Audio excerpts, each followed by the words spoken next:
Това е историята на Калоян и Христина. История не написана на лист хартия, а написана със сълзи, надежди и любов. История за две души, които не знаеха, че съдбата вече е избрала пътя им. История за любов, която мина през бури, през болка и тъга, но остана жива.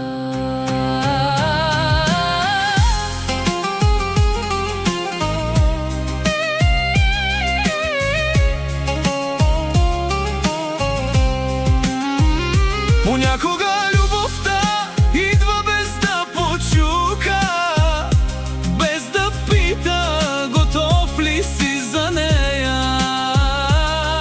И когато я срещнеш, разбираш едно, че животът ти никога няма да бъде същия.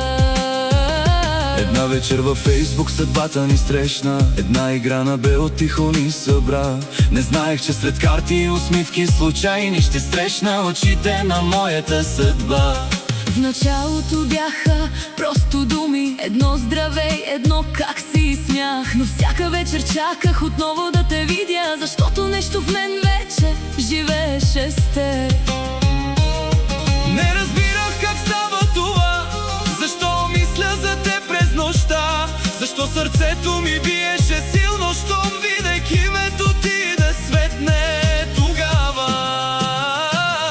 И аз не знаех какво се случва с мен, не знаех защо чаках всеки ден. Гледах телефона и чаках знак, исках да пишеш отново и пак. Чаках скайп да покаже името ти, чаках с усмивка в моите очи. А когато не пишеше, болеше така, сякаш нещо липсваше в моята душа. Минаваха нощи, минаваха дни, а чувствата ставаха все по-големи преди. Без да разберем, любовта се роди и влезе завинаги в нашите души.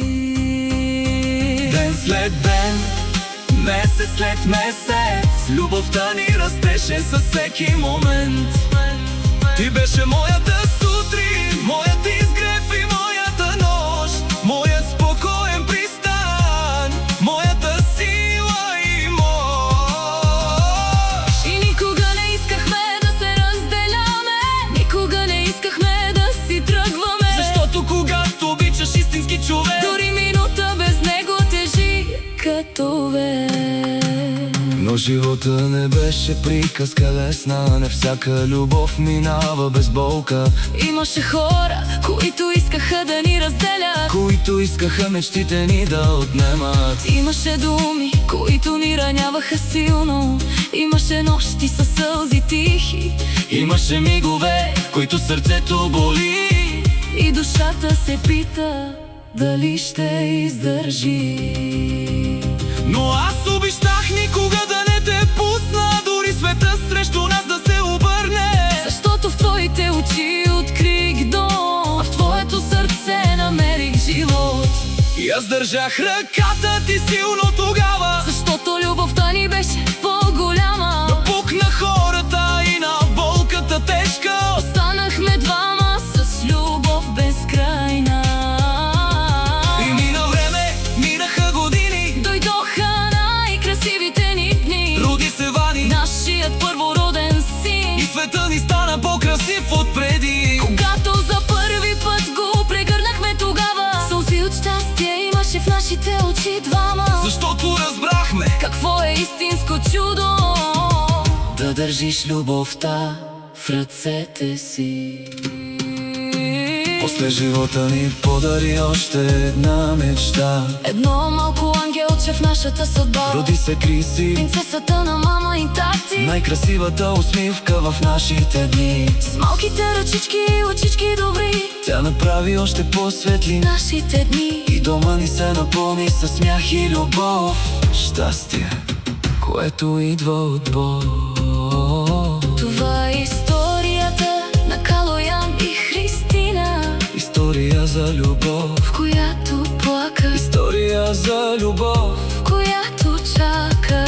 история за любов, която боли.